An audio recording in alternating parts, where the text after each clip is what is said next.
Alors, tout en vous parlant de la sophrosubstitution sensorielle, je vais en profiter pour vous montrer, lorsque vous avez des petites animations comme ça, vous pouvez soit laisser passer, vous voyez là, on voit bien, ça déroule tout seul, soit mettre sur pause, soit vous-même passer à la diapo suivante en appuyant sur la petite flèche. Voilà, c'était un petit détail, mais qui avait son importance.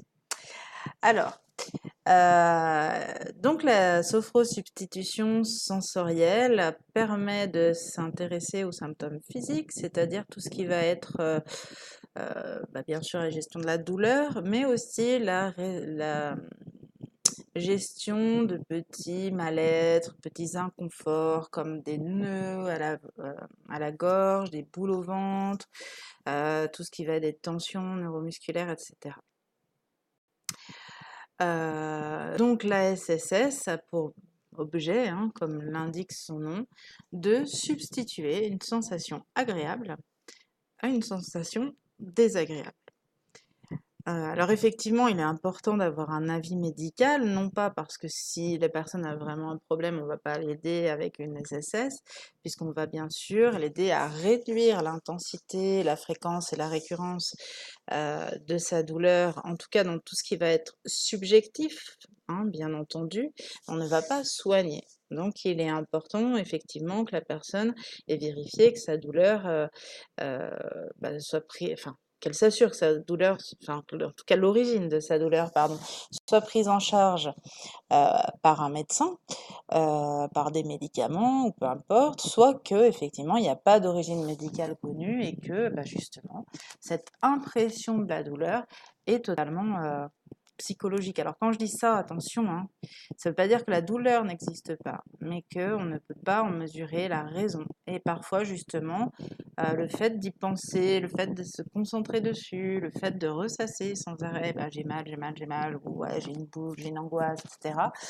Eh bien effectivement, ça va donner corps, ça va donner vie à cette douleur qui va être amplifiée. Comme j'explique souvent, c'est un petit peu comme si vous cogniez le petit orteil contre une table avant de partir au boulot. Vous allez aller au boulot, vous allez peut-être marcher toute la journée ou aller faire vos courses. Et puis, vous allez oublier votre doigt de pied. Et puis, arrivé à la maison, vous enlevez vos chaussures et là, d'un coup, vous avez super mal parce que d'un coup, vous avez plus d'autres préoccupations.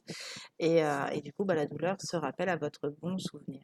Donc la SSS, c'est exactement le même principe, c'est-à-dire qu'on va détourner l'attention de la personne sur justement une sensation agréable pour un petit peu étouffer dans l'œuf sa sensation douloureuse. Exemple pratico-pratique, aujourd'hui il fait très chaud et donc j'utilise un ventilateur et c'est vrai que de me connecter à cette sensation même quand je suis dans un autre endroit, eh bien ça peut avoir un effet sur ma perception de la chaleur. Bien sûr, c'est pas ça qui va baisser la température extérieure, mais si je me concentre à l'idée que même quand je suis dans ma voiture qui fait chaud, eh ben j'ai ce petit ventilateur qui souffle et qui me rafraîchit, eh bien effectivement ça peut m'aider en tout cas à gérer cette chaleur. Voilà, donc on demande un avis médical. La personne, bien souvent, ben, quand il y a vraiment un problème de migraine, etc., vous verrez souvent, elle a demandé l'avis médical, bien entendu. Mais parfois, il y a des douleurs qui sont liées à la déshydratation, il y a des douleurs qui sont liées au stress, il y a des douleurs qui sont liées à plein de choses, en fin de compte. Et l'idée, c'est qu'on peut de toute façon tout agir sur la partie subjective de la douleur. Attention, hein, on ne soigne pas, on ne guérit pas, c'est pas magique. On agit juste sur la partie subjective de la douleur. Alors, donc c'est une technique d'activation intrasophronique. C'est une technique recouvrante, comme on l'a vu, qui permet de substituer une sensation agréable à une sensation désagréable. Donc, bien sûr, utilisée pour les analgésies. Alors, la SSS va rarement être utilisée en première intention. On l'a vu avec la visualisation, le lieu ressource, la bulle ressource, qui sont souvent en début de protocole. L'idée, c'est déjà que la personne elle accède au niveau sophroliminal, qu'elle découvre un petit peu le fonctionnement de cet état modifié de conscience, et donc il faut qu'elle soit un minimum réceptive pour que la technique soit efficace. Donc, c'est des choses qui vont apparaître à partir de la 3e, 4e séance, par exemple. mais ça peut paraître aussi beaucoup plus loin parce qu'il y aura peut-être des choses à travailler avant d'attaquer directement la douleur de front. Il est important pour cette technique vraiment d'être convaincu, c'est-à-dire je vous invite vraiment à l'expérimenter vous-même, c'est-à-dire à vous enregistrer. Hein, vraiment créer votre propre séance. Vous avez une douleur, vous avez n'importe quoi, je sais pas, vous rougissez quand vous parlez en public, ou vous avez du coup une sensation de picotement peut-être au niveau du visage, ou vous avez la boule au ventre quand vous allez, je sais pas, demander un crédit à votre banquier, enfin peu importe. Essayez de travailler sur un symptôme. Vous avez des raideurs liées à des rhumatismes, enfin peu importe. Voilà, essayez de travailler sur quelque chose comme ça. Imaginez quelle est la sensation qui me ferait du bien. Qu'est-ce qui me soulage quand j'ai vraiment cette douleur ou cette gêne qui est insupportable. Et à partir de là, quelle est cette sensation? Par exemple, c'est la fraîcheur. Est-ce que c'est la fraîcheur de la porte, quand j'ouvre la porte de mon congèle? Est-ce que c'est la fraîcheur du ventilateur? Est-ce que c'est la fraîcheur quand je suis en train de prendre le téléski pour monter à la station de ski, etc. Quelle fraîcheur me fait du bien dans ces circonstances-là? De quoi j'ai envie à ce moment-là pour apaiser cette sensation douloureuse ou gênante? Voilà. Et à partir de là, il est important de décrire ce scénario. Décrivez ce scénario, c'est-à-dire, si c'est au ski, voilà, je suis au ski. C'est-à-dire, je suis là avec mon mari, mes enfants, ou toute seule avec une copine, peu importe. Voilà, je suis au ski, en station, je vais passer une super journée, je vais m'éclater dans les descentes, etc.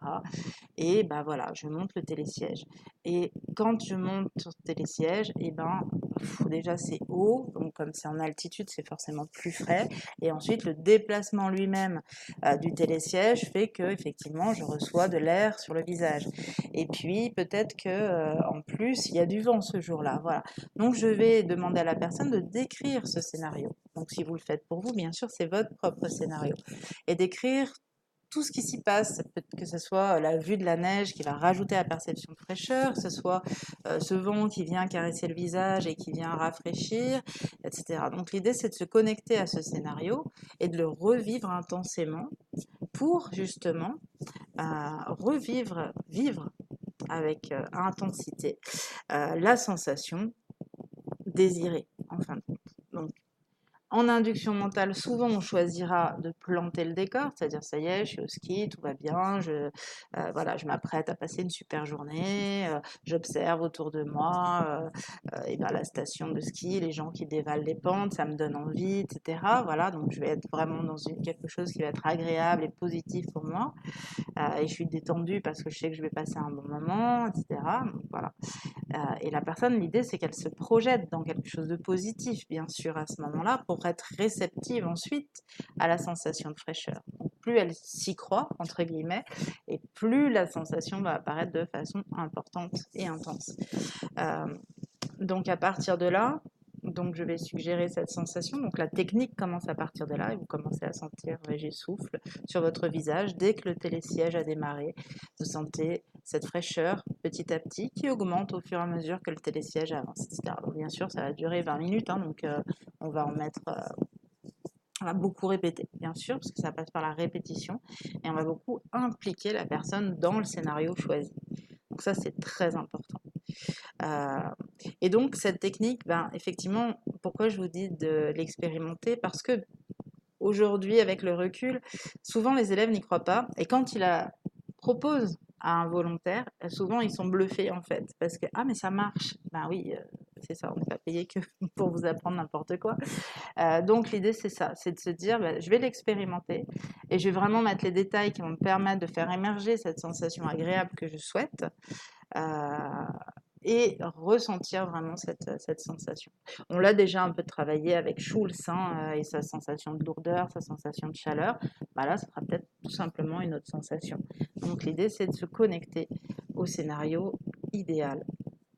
Donc ça nécessite d'être réceptif, d'avoir identifié la sensation agréable de substitution et ce qu'il évoque chez le sophronisé, c'est-à-dire quel est le scénario de référence pour la personne de cette fameuse sensation. Ça nécessite aussi l'installation du signaling. Donc ça se fera pendant l'anamnèse, on va expliquer à la personne, voilà, pour m'assurer que vous ressentez bien de façon intense cette sensation de fraîcheur, je vous demanderai par exemple de lever l'index pendant la séance. Donc on va lui expliquer pendant l'anamnèse et on va rappeler ça au moment des fusibles. Je vous rappelle qu'à tout moment, lorsque vous ressentirez intensément cette sensation de fraîcheur, vous me l'indiquerez en levant l'index droit. Et ensuite, donc, la proposition par étape de la technique permettant un conditionnement positif. Parce que bien sûr, elle ne se fait pas en une seule séance. Le but étant que la personne se connecte déjà bien à cette sensation de fraîcheur, elle la ressente de façon intense pour ensuite pouvoir la localiser dans la région douloureuse ou gênante et la substituer à la sensation désagréable. Alors, comment se déroule la SSS? Donc, ça, effectivement, je viens de vous le préciser. Donc, on va, par une visualisation, amener le sophronisé, par la suggestion bien sûr, à se connecter, à ressentir la sensation agréable. Donc, se connecter déjà au scénario positif qui permet de faire émerger cette sensation. Ensuite, on va l'intensifier. Alors ça, c'est la deuxième séance. C'est pas toujours nécessaire, hein. Ça peut être très intense dès la première séance. Dans la deuxième, si effectivement la première, la personne nous a dit j'ai senti un petit peu, mais pas beaucoup, dans ces cas-là, on refera une deuxième séance où on va justement ramener la personne dans le même scénario et amplifier encore nos suggestions de façon à ce qu'ils ressentent de façon plus importante cette sensation. Et dans la troisième ou dans la deuxième séance, puisque si on n'a pas fait l'étape 2, parce que déjà la première fois c'était trop intense, là, ça sera l'étape 2. Hein. Donc dans la dernière séance, on va dire, l'idée c'est de localiser. C'est-à-dire par exemple si la personne ressent de la fraîcheur dans tout son corps, etc. Attention à ce que ça reste agréable, hein, parce qu'au ski on se gèle. Hein. Donc le but c'est pas non plus que la personne elle soit glacée, etc. Non, l'idée c'est que ça reste agréable. Et moi souvent je suggère aussi à la personne qu'elle peut choisir les régions où c'est plus agréable pour amplifier cette sensation de fraîcheur. Au ski, on a aussi une combinaison de ski, hein, donc forcément la fraîcheur qu'on va recevoir sur le visage qui n'est pas protégé va être supérieure à la fraîcheur qu'on va ressentir sous la combinaison, bien entendu. Donc l'idée c'est ça, ressentir une fraîcheur qui soit agréable, qui soulage, une fraîcheur qui fait du bien. Et donc à la dernière séance, on va concentrer toute cette fraîcheur là où la personne a la douleur. Par exemple, si c'est la tête, eh bien, je vous invite à concentrer toute cette fraîcheur au niveau de la tête. Et cette fraîcheur se substitue à toute autre sensation indésirable. Voilà, c'est ça l'idée. On ne va pas suggérer à votre mal de tête, à votre migraine, parce qu'on risque de réactiver à ce moment-là. Voilà, cette fraîcheur prend la place de toute autre sensation indésirable. À partir de maintenant, vous faites le choix de vous connecter à cette sensation de fraîcheur qui vous apaise, qui vous soulage, etc. Voilà. Donc là encore, on est beaucoup dans la répétition étant la clé du conditionnement. Et toutes ces techniques, la SSS, l'ancrage et d'autres encore, sont basées sur le conditionnement positif pour désamorcer justement un conditionnement négatif qui a été mis en place. Ah, j'ai mal, je me concentre sur la douleur et je me conditionne à amplifier ma sensation de douleur. Et bien là, on fait la même chose, mais sauf qu'on amplifie plutôt la sensation positive pour que justement elle vienne atténuer la perception de la douleur. Alors, les sensations agréables de substitution les plus fréquentes, donc fraîcheur, chaleur, légèreté, pesanteur, elles peuvent être amenées en induction de détente physique grâce aux apports du training autogène de Schultz, ce que je vous ai dit tout à l'heure, sur les effets de la répétition et d'autosuggestion. Les suggestions sont bien sûr directes, mais aussi indirectes. C'est-à-dire que tout ce qui va être direct, c'est quand on va proposer à la personne effectivement de ressentir la fraîcheur, et tout ce qui va être indirect, c'est tout le scénario qu'on va avoir mis autour, et tout ce scénario va permettre de suggérer indirectement la fraîcheur, parce que je vois de la neige c'est frais, parce qu'il y a du vent, le vent est frais, etc. Pas tellement en ce moment, certes, mais ça c'est un détail. Voilà, donc l'idée c'est que on va agir sur la perception du client et sur la focalisation de son attention sur ce qu'il désire et non pas sur sa douleur, bien entendu. Donc là, on redit en jaune ce que je vous ai dit tout à l'heure, c'est-à-dire qu'attention, ça reste agréable. Sinon, la chaleur finit par brûler, tout comme le froid, issu d'une fraîcheur intensifiée au maximum, c'est pas agréable. Donc là aussi, moi souvent, je dis à la personne, c'est la bonne température pour vous. Vous pouvez réguler la sensation de façon à ce qu'elle soit la plus agréable possible, etc. Donc, prenez soin de vos clients. Ensuite, donc pour conclure, la SSS s'attelle à l'atténuation des symptômes physiques et donc au corps. Ainsi, on pourra la retrouver dans les premiers tiers du protocole de prise en charge. Effectivement, premier tiers, ça ne veut pas dire tout de suite au début, hein, parce qu'encore une fois, il est important que la personne soit réceptive et il est important que vous soyez convaincu par la technique et c'est pourquoi j'insiste pour que vous l'expérimentiez. Et là encore, n'hésitez pas à vous faire des séances à vous-même ou alors à contacter d'autres élèves et à vous faire des échanges. Bah, est-ce que tu peux me faire une SSS parce que j'ai des migraines et moi je te fais un ancrage sur ce que tu veux ou je te fais une SSS, etc. Ces techniques-là, ce sont des techniques que j'appelle des techniques outils, c'est-à-dire qu'elles vont être utiles et la personne va pouvoir s'en resservir après dans d'autres techniques de préparation mentale qu'on verra plus tard.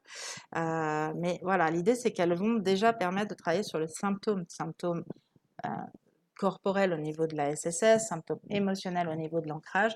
On va mettre la personne dans une dynamique intérieure positive pour qu'elle soit disponible pour le changement qui aura lieu un petit peu plus tard. Mais c'est déjà le début du changement, c'est ça.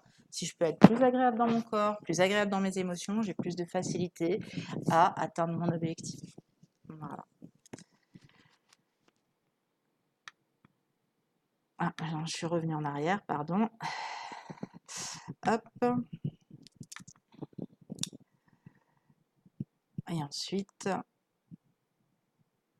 voilà, toujours pareil, si le corps est apaisé, l'esprit est plus libre et disposé au changement. Donc ça, bien sûr, hein, on l'a vu dans la première partie de la formation. Et bien voilà, bah écoutez, je vous laisse sur cette vidéo. Vous avez ensuite un exemple un peu plus concret peut-être dans l'application. Voilà, et toujours pareil, n'hésitez pas à questionner votre formateur si vous avez des questions résiduelles.